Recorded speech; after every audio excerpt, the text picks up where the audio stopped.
चलिए, हमारा क्लास 12 का है ना। पिछले में हम देखे थे, क्या देखे थे? प्रतिरोधों का संयोजन और संधारित्रों का संयोजन का सवाल देखे थे, न्यूमेरिक क्वेश्चन था। अब यहाँ पर देखें, ये जो क्वेश्चन है ये आपका मोस्ट आईएमपी क्वेश्चन है। ठीक है, ये आपका क्या है? मोस्ट आईएमपी है ना। अब यहाँ पर देखिए, पिछले टॉपिक में तो हम आसानी से बता पा रहे थे, है ना। क्या बता पा रहे थे कि हमारा संधारित्र या प्रतिरोध जो है श्रेणी क्रम में जुड़ा है या समांतर क्रम में। ठीक है, अब आप यहाँ पर बता पा रहे हैं क्या किस क्रम में जुड़ा हुआ है? हाँ, श्रेणी क्रम में जुड़ा है। ऐसे आपको लग रहा है श्रेणी क्रम में जुड़ा है, ऐसे आपको लग रहा है। बट देखिए, हम इसका नया परिपथ बनाते हैं, है ना। क्या करते हैं? ठीक है, कैसे नया परिपथ बनाते हैं ये देखिए, आपको ध्यान देना है। देखिए, ये पहले संधारित्र का मैं आपको 1 नंबर लिख रहा हूं, मीन्स आपको ध्यान रखना है कि ये प्रथम प्लेट है। क्या है? प्रथम प्लेट, है ना। संधारित्र में कितने प्लेट होते हैं? 2। तो यहां पर देखिए, मैं 1 लिख रहा हूं, मीन्स आपको समझना है कि आपका संधारित्र का क्या है? प्रथम प्लेट। ये देखिए, प्रथम। ठीक है, अब आप यहां पर देख पा रहे हैं, क्या देख पा रहे हैं कि भाई हम संधारित्रों का संयोजन जब हम करते हैं तो प्रत्येक संधारित्र का पहला प्लेट किसी एक बिंदु से जुड़ा हुआ होता है। तो आप देख पा रहे हैं, देखिए, सपोज यदि मैं इसको बिंदु P ले लूं, है ना, मैं इसको क्या ले लूं? बिंदु P ले लूं, तो देखिए पहले संधारित्र का पहला प्लेट देखिए बिंदु P से जुड़ा हुआ है, दूसरे संधारित्र का आपका पहला प्लेट आपका बिंदु P से जुड़ा हुआ है, और तीसरे संधारित्र का भी पहला प्लेट आपका किससे जुड़ा हुआ है? बातें आ गया समझ में कि नहीं आया? समांतर क्रम में ऐसे ही होता है। अब देखिए, और अब इसको कंफर्म करेंगे। कंफर्म करने के लिए हमको क्या करना पड़ेगा? भाई दूसरा प्लेट आपको किसी एक ही बिंदु से जुड़ा हुआ होना चाहिए, है ना। तो देखिए हम क्या करते हैं, देखिए दूसरे को हम लिख लेते हैं 2। तो देखिए पहले संधारित्र का दूसरा प्लेट हो गया, दूसरे संधारित्र का दूसरा प्लेट हो गया, तीसरे संधारित्र का दूसरा प्लेट।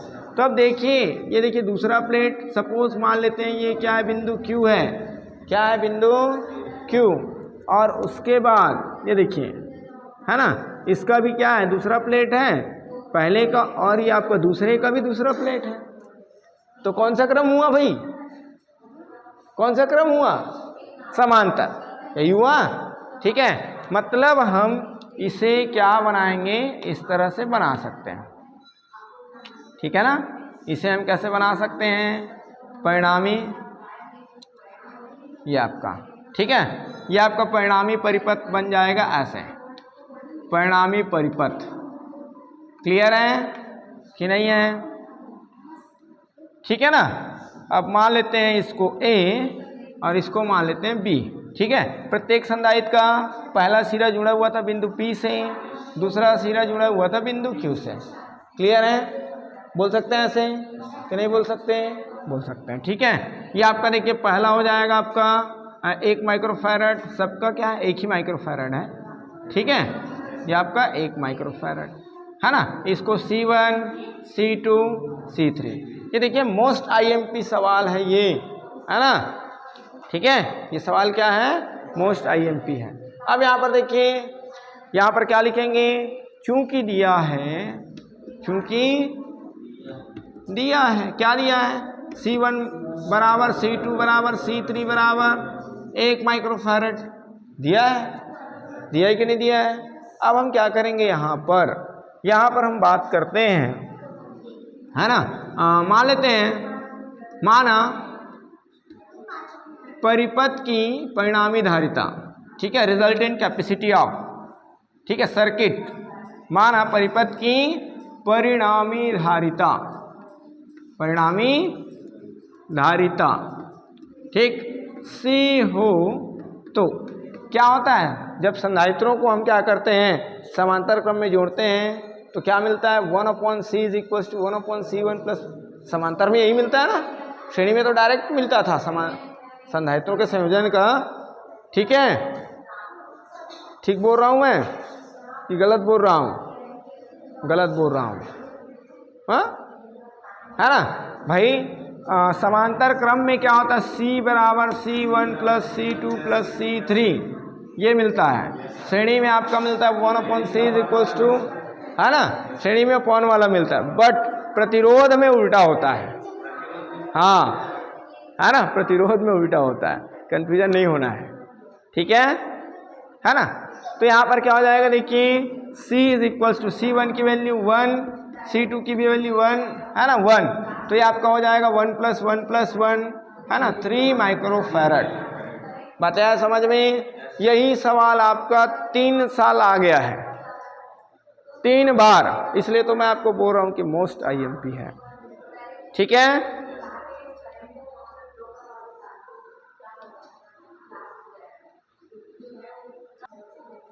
देखिए यहाँ पर कभी कभी क्या बोला जाता है, ऐसे परिपथ दिया जाता है ना, और परिपथ देने के बाद आपको ये भी बोला जाता है कि तुल्य परिपथ, क्या बोला जाता है, तुल्य परिपथ बनाइए, ठीक है, तुल्य परिपथ बनाइए।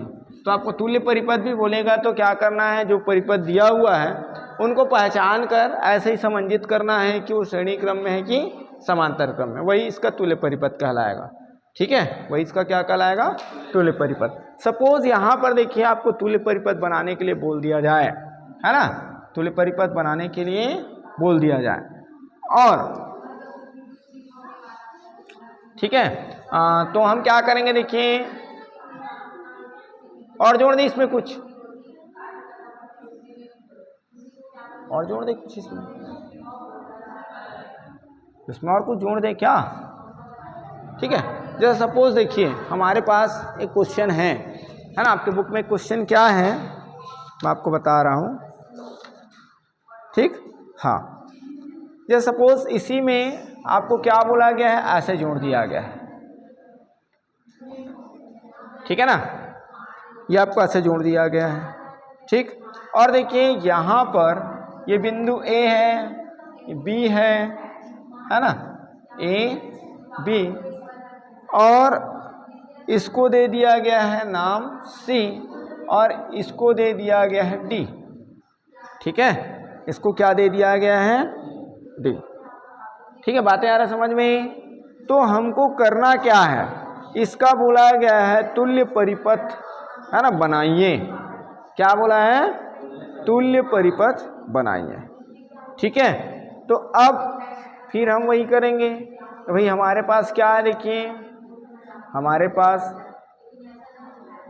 क्या क्या है, ये देखिए सपोज यहाँ पर, है ना, हम इसको देखते हैं, देखिए इन दोनों को देख रहे हैं, ठीक है, और इन दोनों को देख रहे हैं। अभी ये कितना माइक्रोफैरड का है, इसकी इनका मेजरमेंट को आप भूल जाओ, क्योंकि हमको पहले तुल्य परिपथ बनाना है, ठीक है ना।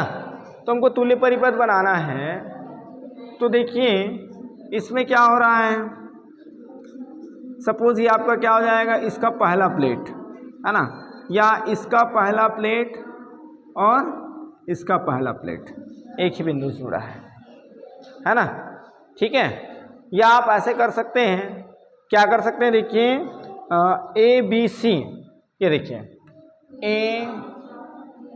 ये देखिए AB, और आपका है CD, है ना, ये देखिए C और यहाँ पर है D, ठीक है, C और D। तो आप ये देखिए कि यहाँ पर A और B के बीच, है ना, कौन सा संधारित्र जुड़ा हुआ है, ये देखिए A और B के बीच जुड़ा हुआ संधारित्र है, हम ऐसा जोड़ देते हैं, ये देखिए AB, ठीक है। इसके बाद देखिए आपका A और D के बीच, ये देखिए A है, A और D के बीच कौन सा संधारित्र जुड़ा हुआ है, ये वाला। इसको ऐसे ध्यान ना रख करके हम बिंदुओं को ध्यान रखते हैं, तो ये ज़्यादा इजी हो जाएगा, वैसे में थोड़ा सा मिस्टेक हो जाएगा, है ना। हम क्या करते हैं, बिंदुओं को ध्यान रख रहे हैं, ठीक है। कौन सा बिंदु ध्यान रख रहे हैं, ये जो आपको दिया गया है, कौन सा बिंदु दिया गया है, A B और C, ठीक है।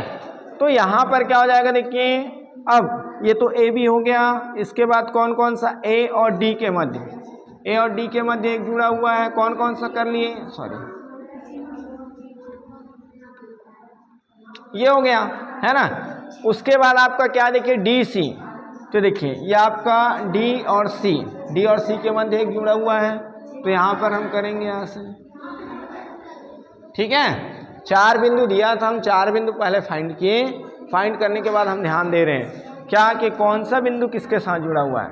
अब यहाँ पर देखिए B और C, ठीक है, B और C, तो B और C के मध्य कोई जुड़ा है क्या?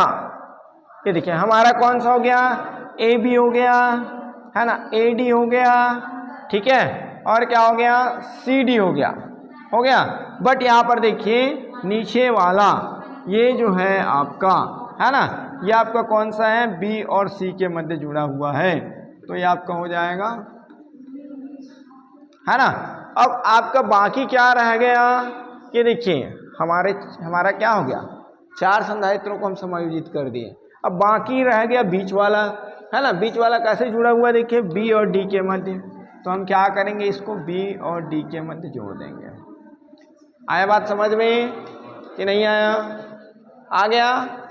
अब हमको क्या करना है, इनका मेजरमेंट दिया गया है, क्या क्या दिया गया देखिए है ना। इनको पहले हम सॉल्व कर लेते हैं, ठीक है। तो ये आपका दिया गया 4 माइक्रोफैरड है ना, ये भी आपको दिया गया 4 माइक्रोफैरड, ठीक है। ये आपको दिया गया 10 माइक्रोफैरड और नीचे आपको दिया गया है 4 माइक्रोफैरड और ये भी दिया है आपको 4 माइक्रोफैरड, ठीक है, 4 माइक्रोफैरड। तो अब हम क्या करेंगे, देखिए व्हीटस्टोन सेतु का सिद्धांत यहाँ पर लागू करेंगे है ना। व्हीटस्टोन सेतु कहता क्या है, व्हीटस्टोन सेतु कहता क्या है, यदि चतुर्भुज की 4 भुजाओं में यदि हम क्या करते हैं, प्रतिरोधों को संयोजित करते हैं है ना, तो प्रतिरोधों को संयोजित करने पर 2 संलग्न भुजाओं में उपस्थित प्रतिरोधों का अनुपात से संलग्न भुजाओं में उपस्थित प्रतिरोधों के अनुपात के बराबर होता है, तब सेतु क्या होता है, संतुलन में होता है। मीन्स सेतु संतुलन में होता है, मतलब ये देखिए ये जो विकर्ण वाला हिस्सा है इससे धारा का प्रवाह नहीं होता है, ठीक है। तो हमारे पास ये देखिए ये बीच वाला हिस्सा कितने का है, 10 माइक्रोफैरड का है, बाकी आपका क्या है 4 माइक्रोफैरड, ये भी आपका 4 माइक्रोफैरड, ये भी आपका 4 माइक्रोफैरड है ना, ये भी आपको 4 माइक्रोफैरड है। क्लियर है बातें क्लियर है, ठीक है। तो सेतु संतुलन में जब भी होगा तो हमको क्या करना है, देखिए इनके 2 संलग्न भुजाओं पर उपस्थित प्रतिरोध, मीन्स यहाँ पर प्रतिरोध की जगह क्या है, संधारित्र है, तो ये क्या हो जाएगा, देखिए ये आपका 4/4 सपोज PQ है ना, और ये आपका RS, तो 4/4 मीन्स आपका सेतु कैसे है, संतुलन में आ रहा है कि नहीं आ रहा है, बराबर आ रहा है ना। मतलब हमको क्या करना है, ये जो मध्य वाला एरिया है इस पर किसी प्रकार का कोई वर्क नहीं करना है ना, कोई कार्य हम नहीं करें। अब देखिए ए और सी को क्या करते हैं, हम लेकर चलते हैं। तो देखिए ऊपर के 2 संधारित्र आपके कैसे जुड़े हुए हैं, श्रेणी क्रम में जुड़े हुए हैं है ना। ऊपर के 2 संधारित्र कैसे जुड़े हुए हैं, श्रेणी क्रम में। वेयर इज डस्टर बेटा, चलिए तो श्रेणी क्रम में जुड़े हुए हैं, मतलब क्या हो जाएगा आपका, ऊपर के 2 संधारित्रों का, ठीक है, आपका परिणामी निकालते हैं तो क्या हो जाएगा, 1/C' इज इक्वल, यह आपका हो जाएगा 1/4 + 1/4, ऐसी होगा है नहीं भाई। 1/C' इज इक्वल किसका परिणामी, ऊपर के 2 संधारित्र जो श्रेणी क्रम में जुड़े हैं, ठीक है। अब क्या हो जाएगा, देखिए 1/C' इज इक्वल, आपका हर तो समान है तो हम ऐसे लिखेंगे, तो ये आपका क्या हो जाएगा 2/4, 2 एकम 2 दूनी 4, तो C' बराबर आपका हो जाएगा 2, 1/2 मीन्स 2। ऐसे ही आपका नीचे का भी वैसे ही जुड़ा हुआ है, जुड़ा है कि नहीं जुड़ा है, मतलब इसी प्रकार आपका C" बराबर भी क्या आएगा 2। अब परिपथ की टोटल परिणामी धारिता बात करेंगे, ठीक है। तो कैसे जुड़ा हुआ है, ये देखिए ऊपर के दोनों का एक सिरा किसी एक बिंदु से, दूसरा सिरा किसी दूसरे बिंदु से, सेम नीचे वाला भी जुड़ा हुआ है, मीन्स क्या हो जाएगा, समांतर क्रम, क्या हो जाएगा, समांतर क्रम है ना। मतलब हम परिणामी धारिता C लेंगे तो C dash plus C double dash, तो ये आपका 2 माइक्रोफैरड देन 2 माइक्रोफैरड, कुल मिलाकर आपका हो जाएगा 4 माइक्रोफैरड। बात है समझ में? ये जो है यदि आपके 12th के एग्जाम में नहीं आएगा तो आपका कैसे एग्जाम में आएगा? जैसे आप लैब अटेंडेंस वगैरह दिला रहे हो, है ना, अभी आप क्या करोगे, नीट का दिलाओगे, आ रहा समझ में? ठीक है, तो हम पूरा सिलेबस कवर करते हुए चल रहे हैं। यदि आप प्रयोगशाला परिचायक का दिलाते हो भविष्य में, यदि आप क्या करते हो, प्रयोगशाला का, है ना, परीक्षा दिलाते हो, ठीक है, भविष्य में क्या करते हो, प्रयोगशाला परिचायक पेपर परीक्षा दिलाते हो, या आप शिक्षक भर्ती दिलाते हो, है ना, या कोई भी एग्जाम दिलाते हो जिसमें आपका सिलेबस क्या है, फिजिकल पार्ट है साइंस का, है ना, उसमें ये प्रश्न आता ही आता है। ठीक है, आ रहा है बात समझ में? धीरज, आ रहा है कि नहीं आ रहा है? बना लोगे अब कि नहीं बन पाएगा? इजी है ना, ज़्यादा कठिन है नहीं, बस उसको हमको क्या करना है, समझना है। क्लियर है? नेक्स्ट, मैं क्वेश्चन कुछ और लिखा था, बट हम क्या किए, कुछ और क्वेश्चन बनाए हैं। हमारा क्वेश्चन क्या था, देखिए, एक चालक को 10 की घात -8 कूलाम आवेश देने पर उसका विभव 100 वोल्ट हो जाता है, तो उसकी हमको धारिता बताना था। ठीक है, मैं नीचे वाला पोर्शन आपको बता रहा हूँ, नीचे वाला पोर्शन, है ना। ठीक है, आपको आवेश कितना दिया जाना है, Q बराबर आपको दिया जाना है 10 की घात -8 कूलाम। ठीक है, यही आवेश दिया जाना है। तब उनका विभव V बराबर कितना हो जाता है, 100 वोल्ट, है ना, 100 वोल्ट। हमको बताना है किसी चालक की धारिता। भाई कोई चालक है, चालक को क्या करेंगे भाई, चालक में जितनी धारिता होगा उतना ही हम आवेश प्रवेश करा सकते हैं, है ना, उससे ज़्यादा करा सकते हैं क्या? नहीं। जैसे एक पात्र में जितनी धारिता होगा उतना ही हम उसमें जल भर सकते हैं या दूध भर सकते हैं। जैसे आपको बॉटल है ना, छोटा बॉटल है तो कम, है ना, कम पानी आएगा, और बड़ा बॉटल है तो पानी क्या होगा, अधिक आएगा, है ना, तो वही तो उसकी धारिता है, कम ज़्यादा। ठीक है, तो हमको क्या करना है, देखिए, किसी चालक को हम तो दे दिए आवेश कितना भैया, 10 की घात -8 आवेश दे दिए हैं, और जितना हम अधिक आवेश देते हैं उतना ही उसका विभव अधिक होता है ना। तो वहाँ पर देखिए 10 की घात -8 कूलाम आवेश देने पर विभव क्या हो गया है, 100 हो गया है। तो हमारे पास सूत्र क्या होता है, चूंकि धारिता बराबर आवेश बटा विभव, यही होता है ना। तो ये आपका हो जाएगा 10 की घात -8 बटा 100, means C is equals to 10 की घात -8 गुना 10 की घात -2। 100 मतलब क्या हो जाएगा, 10 की घात 2, और जब इसमें हम क्या करेंगे, एक्सपोनेंट फार्मूला यूज करेंगे, तो नीचे वाली वैल्यू कहाँ जाएगा, डिनोमिनेटर वाली वैल्यू न्यूमरेटर में जाएगा, तो क्या हो जाएगा, वैल्यूज जो है निगेटिव हो जाएगा, है ना। अब आप जानते हैं फिर एक्सपोनेंट फार्मूला यूज करेंगे तो 10 की घात -8 और -2 मीन्स 10 की घात -10, है ना। अब यहाँ पर क्या हो जाएगा, देखिए क्या है, संधारित्र है, और संधारित्र का मात्रक क्या होता है, मात्रक क्या होता है, फैरड, है ना, या माइक्रोफैरड। ठीक है, तो यहाँ पर हम क्या करेंगे, देखिए कूलाम वोल्ट है, प्रति वोल्ट, मीन्स इसको हम लिखेंगे फैरड। क्या लिखेंगे, फैरड। आया बात समझ में? ऐसे भी क्वेश्चन आपके पेपर में आया हुआ है ना, ऐसे भी क्वेश्चन आपको नीट में, ठीक है, जेई में, क्योंकि जेई और नीट में आपका फिजिकल पोर्शन पूछा ही जाएगा। नीट में आपको बायो का पूछा जाएगा और जेई में आपको मैथ्स का पूछा जाएगा। बातें आ रहा समझ में? अंतर बस इतना ही है ना। यदि आप जेई की तैयारी कर रहे हैं तब भी आपको इसको पढ़ना है, और यदि आप नीट की तैयारी कर रहे हैं तब भी आपको इसको पढ़ना है। क्लियर है? ठीक है, केवल अंतर आपका आता है जब हम क्या करते हैं, जेई करते हैं तो हमको मैथ्स पढ़ना होता है, और जब हम नीट करते हैं तो हमको क्या पढ़ना होता है, नीट पढ़ते हैं तो बायो पोर्शन, है ना। ठीक है, बॉटनी एंड जियोलॉजी, ठीक है, बॉटनी एंड जियोलॉजी, ठीक है।